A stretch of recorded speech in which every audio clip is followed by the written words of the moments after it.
baby. Proud of you. More ready than I'll ever be. Proud of you for being ready. We have had us a week and a weekend. Note to self, what?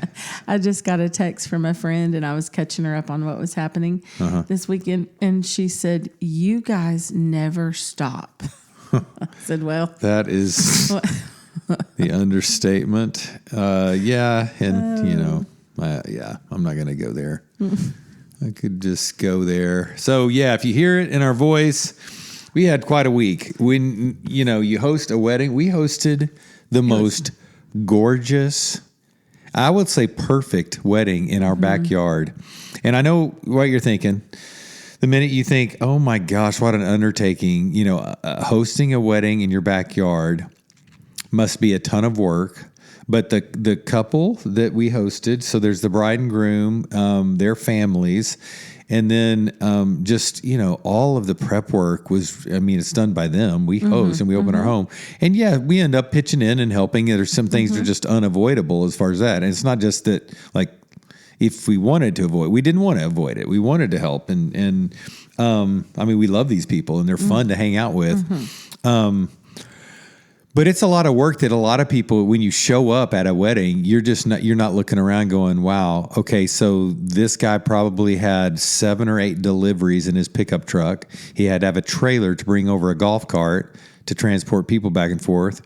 He hired, hiring all the people to bring you chairs, the tables, the bartenders, the cops, the dance floor, the DJ. There's just so much. And the decor, man, all the decor, which was done by the bride's family. And it was... And then it rained, torrential rain, more rain in 6 days than we had in the last 6 years. And it's like standing water in our front yard. And they developed, the owners before us had put in French drains and this really cool elaborate drain system to pump stuff underground and out. And then to the back of the property. And it's like, man, when are we going to mow? When are we going to decorate? When are we going to get things set up? And the fact that it had rained and poured on Friday, we thought that was, we'd already had it and it was already saturated. And we just thought the day before the wedding, we were just going to get, it was 36% coverage and it's going to last maybe in the early morning, be out of here. Dude, it rained till freaking 3 p.m. All day. And it was, flood warnings everywhere in Texas. So, and then somehow, miraculously, that stuff, we got it cleared out and dried up as much as possible. But then God gave us a perfect, beautiful, Saturday was sunshiny day and no wind. It was cool, like low of 52 and high of 72 or something like that. It couldn't have gone better. Yeah. It was beautiful. And I kept telling Sarah, who's our son's girlfriend, we, we're looking out at the chairs. So there's, I guess, 100 some odd white chairs across the bright green lawn and all these white tables with tablecloths and beautiful flower arrangements and blue and white vases, just beautiful. And as we sat there and kind of looked at the seats filling up, and you went up to stand with the, groomsmen and the bridesmaids, and I said, "This is gorgeous. This is so pretty." And then I said, "Okay, for a second, I forgot. This is my house. Wait, this is our backyard. I forgot this is our house." And she said, "I know. This is where our dogs poop and our grandkids play." So funny. Oh, yeah. I was on poop patrol. So that's one thing you don't think. Well, I did think about, but that was on my list that I got to go pick up poop. People ask, would we do it again? And yeah. I had this vision. I kept saying, man, and we offered it up. I opened my big mouth and said, hey, why don't y'all do it here? And they bit, and I'm so glad they did. And it literally, the way I had pictured it, it even exceeded those expectations. It was have a vision. It was perfect. And I can see us doing it again. I feel like, somebody, I've obviously never been pregnant, never had a baby, but somebody said it would be like childbirth. Like once you kind of get over it and you forget it, right? And you want to have another one. I feel like this deal, as long as you're hooked up with the right people doing the pre-work, because the day of, because they had done so much work, it was actually the least stressful day. It just all came together. Mm-hmm. And I mean, we had, standing water, and they were putting pallets down and zipping plywood into those, and did have a little septic scare for a second. We just had to figure that out. No problem. I kept just assuring the mother of the bride, it's like, those sprinklers aren't going to go off, right? They're not going to go off. No, trust me. I've got them set to go off between 1 and 4 a.m. every single day.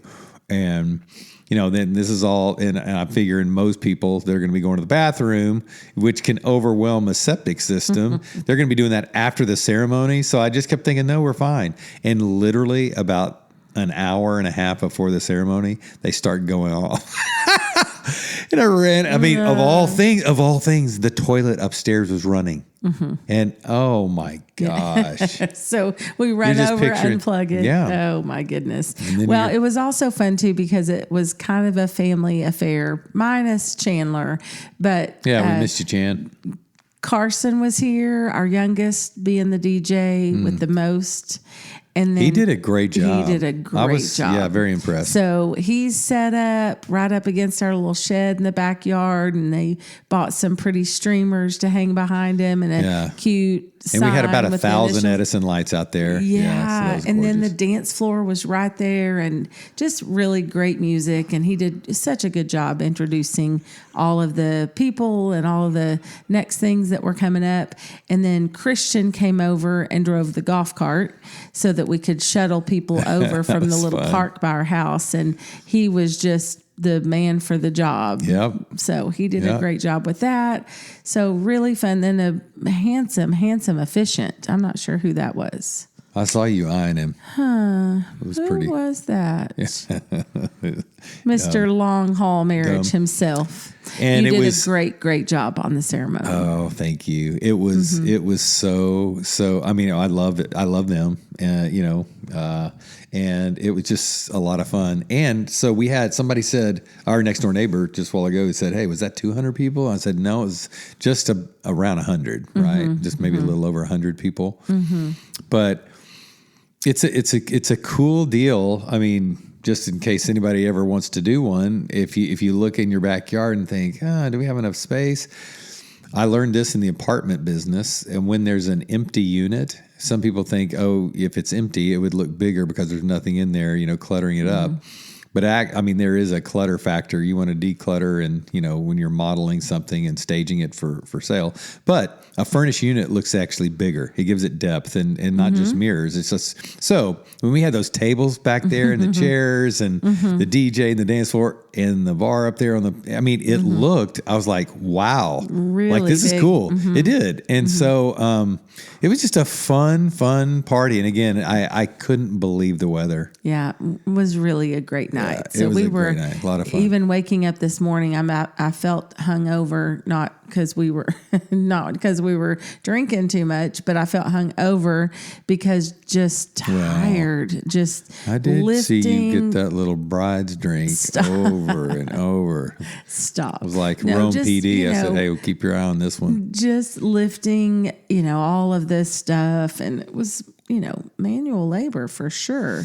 But so I was laughing because Carson came down this morning and was just so last night and this morning just wanting to talk all about the wedding and how great it went. And he goes, "Okay, I have a plan. Like, y'all need to add this to your hitting the road package for long haul marriage business." Yeah. I said, so you do the premarital, you officiate the wedding, and you offer your backyard. Yeah. We would definitely do it again, and we probably will be doing at least maybe 1 or 2 family weddings coming up. Maybe so. So fun. So then we after this, fast, and after the wedding, we slept really good. Woke up this morning. The couple came over, and the father of the bride and mother of the bride, and we did some more cleanup in the backyard. Got a lot done there. just in time to shower. Yeah, looked down and said, whoa, we need to be in the shower 30 minutes ago. So we took off for our vendor fair. So we went to the Lucky Spur and had a little long haul marriage vendor fair and picked up several new clients, had some great conversations, ran into some friends.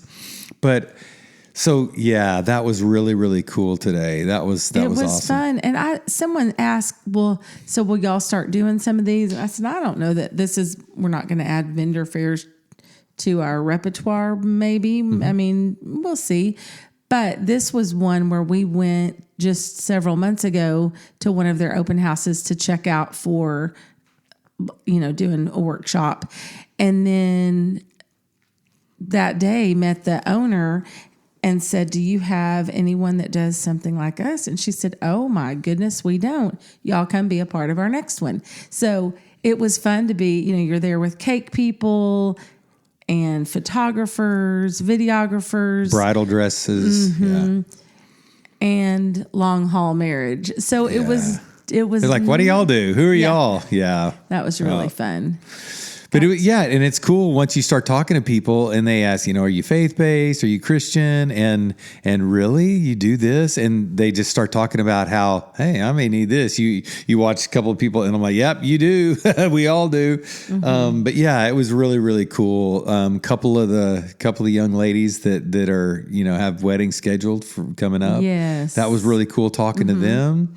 And looks like they're going to start the premarital stuff. That was just so...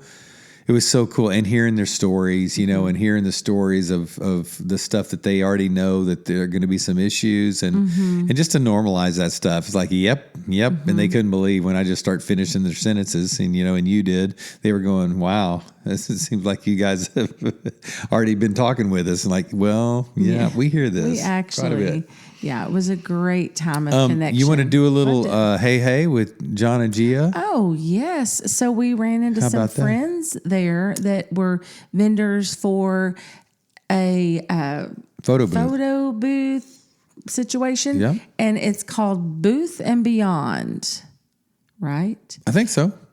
Anyway, it was so cool. So hey Let's see. I'll pull it up because I've got the picture. Hey to John and Gia. Booth and Beyond. Yeah. Really cool. There's like 6 different things that they can do. Yeah. Depending on what your event is like. So we dressed up. We had our little Elton John glasses and holding the signs. And they've got that with and it's cool. And then they do it without their little brand logo. Yeah. Yeah. This is cool. I'm looking at it right now. That was fun. I think they started it about a year ago. So a little bit before we started Long Haul Marriage. So that's always fun to talk to somebody that started a new business and they're doing great. Yep. Doing great. So really proud of them. So if y'all need some fun, not a wedding photographer that roams around and takes pictures, it's the photo booth situation. So they do like a 360 photo booth. They do the one where you press the button and it takes your picture. You can have all those funny things, hold all those funny things. And then there's like 4 other things that they offer. So anyway, go check them out on Instagram or their It's interesting talking to some we heard from the bride that several of her friends were asking, like, hey, man, we would love to talk with Long Haul Marriage and may have them officiate our weddings. Got one who sat down, an uncle of the groom, said, I want your number and you'll definitely be doing my ceremony in a few years. And I said, cool, bring it on, bud. So... But it was cool hearing some of the young ladies in their 20s, just that 22, 23 to 27-ish age, just talk about premarital as if, we've just kind of known that that's a thing for a long time. We did it before we got married, 36 years ago. But a lot of people just don't do that. And a lot of people, maybe they're not plugged into churches or faith communities of any kind. Or just maybe it's just, again, we don't know what's cool and what's in and what's out, this generation.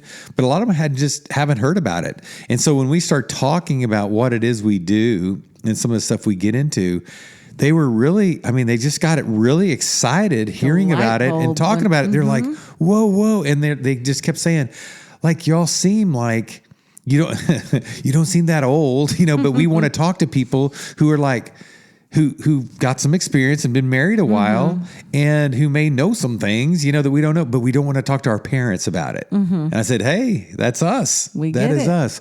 I thought that was really interesting. Maybe we just continue to, I just thought, how do we get this word out about what we do?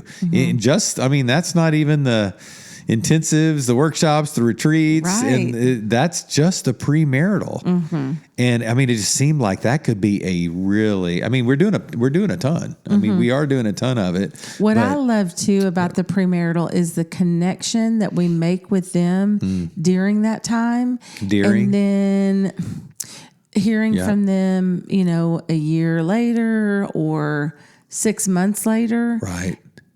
Saying, when they hit the wall and they're like, we remember. We're doing okay. We're still married. We don't want a divorce, but we remember you mentioned, or even people, I think there are people that know what we do and they may not do premarital with us. They may not do it at all. They get married and then they hit a little bump, in the next, the first few months or whatever, and reach out to us then and say, hey, remember us? We talked to you, but we didn't do premarital or we did, and we need a little help. And we're like, hey, we think we can help. Yeah, and you've heard me say it over and over, and we'll just continue to say it. We were talking to some people at the vendor fair today. Not everyone is going to have addiction in there, and I think we're all addicts, but not every couple is going to have drug addiction or alcohol addiction, not in their marriage. Not every couple is going to go through infidelity. Not every couple came from divorced homes. But if you start to look at all of those things, so many of us have something, right? Or one of those things that I just named even. But we all have family of origin issues of some kind, and we all have previous relationship baggage. It's just rare as the person has neither one of those. And so that's the thing that's so common. And what I always say, just told another couple this afternoon, those are the root causes of most of the issues we see in marriage. It's not the stuff that happens that's starting when you say I do. It's the stuff that has already happened to us, those unhealed hurts and unhealed wounds that get triggered within the marriage. And now the stakes are so much higher, the commitment's been made, and you think that can be like, oh crap, like, am I stuck in this? Because all of a sudden this person's acting different than I thought. I didn't know him. As Stanley Harwa says, we're marrying, resident aliens. We're marrying strangers. And just give it a minute, he or she will change, because marriage, being the enormous thing it is, means we are not the same person after we've entered it. Yeah. So excuse me. I just thought today, how do we get the word out about the premarital? How do you, and I guess it's all, social marketing. You keep saying we need a billboard. I know. I think we need more people to listen to this podcast is what I think. Yeah. How do we do that? Spread the word. People need to spread the word. Share this podcast, everybody. And then after, cleaned up from the wedding, went to the vendor fair, then came home and had a great session with a couple. Yes. Then you mowed. Finally, you were able to mow. I got to mow the front. Thank you, Lord, that the back was dry, and I got to cut it right before that last round of rain. But yeah, the front, and it looks, man, this is the most rain we've gotten. So I think green and lush. For sure, yeah. It's great. So it's going to take a minute before it turns brown. And then we get to go on a little family vacay. I'm excited. Somebody asked what our picture was. So we have a cool banner, the Long Haul Marriage, banner that tells what we do. But then we had a huge, this blow up picture at canvas that Jamie gave me for my birthday, so that hangs, on my wall. So I see it every morning when I wake up. It's my why. So there's my kids and my grandkids, Jamie and I, and they were like, who is this? And I'm like, man, that's the why right there. That's our legacy. And so that Hackney 12 bunch is going to be loading up and heading to Santa Fe, New Mexico. Yeah, it's going to be fun. So I think in Santa Fe, we need to take an updated family pic. Yes. Updated family pic. And we are going to do that because we're going to be advertising our parenting seminar. So let's talk about that. Okay. Did we ever nail down the date, or is that what was going to happen in Okay. I just remembered. We are going to nail that down in Santa Fe because the kids, they could not agree on a date. So we're going to nail that down, and we will be announcing that. So it's going to be probably on Sunday of next week. So what's the date? Can you look at that? Let everybody know. So on our next podcast, we'll release the date. So let's talk about that. So we have we talked about our DJ Carson, who will be turning 24 in June.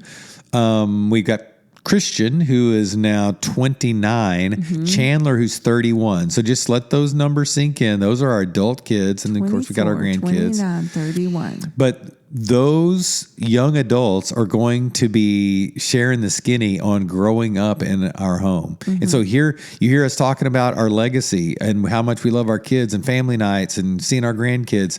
But you're going to hear, because we said, hey, we're proud of our legacy, but it wasn't always that way, right? You've heard our parts 1 and 2 of this podcast and how we paid the hell through the years. And just like everyone else, we have our issues and our challenges. And we're Enneagram 8 and 2, and I ran into another Enneagram 8 today. I nailed, I guessed her right off the bat. Right before she said her number, I said it, and I started cracking up. Funny. Anyway, squirrel. But you're gonna you're gonna hear from them how it was growing up with Mimi and Papa, with Brian and Jamie, and so we share openly about our unhealed wounds that caused a lot of problems. The betrayal wound, the anger issues that I took out on you, and that the kids saw.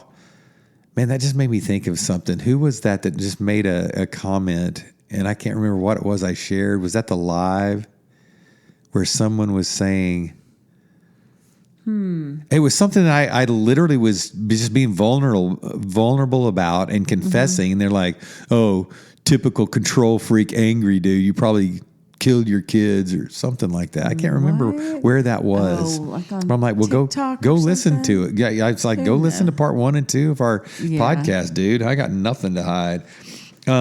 Had all the conversations that I've wanted to have with my adult children about all those days. And man, what's been so cool is how they've just been so forgiving because they've heard us come back and try to clean that up and apologize. And as we talked to Blake and Adrena about just being humble and just letting them know, man, sorry, I blew it. And that was about me, not you. But then they own their stuff. And now they're seeing things differently because they're parents. Yeah, go ahead. I was just going to say, so it'll be fun now to talk about them growing up, but then also just as they are adults, how that relationship is now, and then how them becoming parents, how they can, see the tables are turning just a little bit. And so I think it'll be an interesting conversation. I hope it's really helpful for the young, mama with ankle biters up to the empty nesters and, even people that aren't married yet that are just interested about things to come. And hearing their take on, Chandler's dynamic about, headbutting with mom, when she's a junior high or high school kid, and to now best friends. Hearing the boys, are they going to talk about, were you intimidated? Were you like, dad's in a bad mood, or did you think, oh shoot, just blow him off. He's a blowhard and we'll be fine. And, but to what are the things they respected? What are the things they didn't? What are the things that they really liked? What are the things that they didn't like? The things that they saw about us that they just, even though they were quote kids, unless you become like little children, you won't enter the kingdom, things that they did or saw that they could see, man, that's unhealthy. That's not mature. Even at a, and sometimes wouldn't call us out and sometimes would call us out on those, right? It'll just be cool to hear just from their perspective, because we've got our perspective on it. But I'll tell you, not only Chan, who again, we said we missed her, but man, my 2 adult boys, I'd rather hang out with those 2 guys than anybody. Aw. I just love hanging out with those guys. And it was so funny last night. You texted them. They were like the last ones here, when everybody left from the wedding. And so you texted and said, hey, before y'all leave, come tell us good night. And we were off to bed. And here they come, just 2 big old giant men walking into our bedroom and just kind of surrounded our bed, and we laughed and talked about the wedding and how fun it was together, and just it's really funny. I think what I'm looking forward to most in the parenting deal is not just them, telling some of their stories, but when they get going together and they're making each other laugh and they're just roasting me. When they start doing that, oh my gosh. I've gotten past the defensive into where I just roll. It's just so funny when they get going. They have my number, man. It'll be great. Roasting. I think that's going to be great. So y'all be listening for the announcement of the date for our parenting workshop. Yes, and the registration will be on our Calendly page. We're going to add an event, a special event for that. And when you register there, it'll be a nominal fee for that. Once you register, you will be sent the Zoom link automatically, and we'll all hop on Zoom, and the kids will be in the Zoom room, and we were going to be doing some teaching, and then we're going to do some discussion there, and then a lot of Q&A, ask us anything. So you'll be able to ask the 31, 29, and 24-year-old anything about growing up, and what we did well, what we didn't do so well. Just if you're thinking if you're a kid and you want a better relationship with your parents, if you are, parents and you want a better relationship with your adult kids. I just think there's going to be so many things that you can glean. It's not about, here's point A, B, and C. I think when people listen to this stuff, it's so cool to hear what actually grabs each person, the little things the little nuggets that they pick out that instructs their heart. Yeah. It's really cool. That'll be so fun. And I know I'm going to get roasted, but I'm going to be the one enjoying it the most. I love those guys. That's all right. Okay, well, listen, because I am totally brain dead tonight. We owe you guys big time, because you're tuning in, you're listening. You got to hear a little bit about our weekend and all that, and what's coming up and our vendor fair. But we realized we were just kind of light on some content tonight. But we want to thank you guys. We have heard from so many of you. Again, man, I got one of the biggest compliments from one of our listeners, and he's a young man, and he just said, man, he goes, not just, the marriage or relationship stuff, just you guys talking about anything, but he just said, I'm getting so much out of it. And that really, really means a lot to us. That's really cool. So yeah, it really, really does. And we thank you guys for listening. Again, we've done the hey-hays to Norway and to all the listeners from all over the place, but we can't thank you guys enough. Remember to share it, like Jamie said. Yes. Go to our website, longhaulmarriage.org, if you haven't, and check out our services. Those have been updated. Make sure you subscribe to our newsletter. And anything else, babe? They can feel free to donate. Betterworld.org, right? If they go, well, no, that's not it. It's longhaulmarriage.betterworld.org. Yeah, but when they go to our website, they'll just see donate. They'll see that. Boop. Yep. And if you do that, by the way, no one has reached out yet. If you see the on our website, do we have a picture of our merch? the hat? No. Oh my gosh! If you want to be the first, one of the first ones to get a long haul marriage hat, I'm looking at it right now on you, and it looks so good. It's my favorite hat. If you know Richardson 112, guys, I know you do but this is a hybrid. It is a Richardson 112, but I'm not going to start saying where they're made. But there's one that's made somewhere, and another one's made somewhere else, and this one is, I love it. It's like a cross between like a flat bill and a low profile, but it's navy. It's got the logo with the car. It's white sharp, mesh. White mesh, blue, navy blue with the logo on the front, and it is my favorite hat. Yeah, I love it. Yep. All right, so hit us up. We'd love to hear from you. As always, love you guys. James, excellent. Goodbye. Good job. Goodbye. Love you. Have a great week. Where are you going?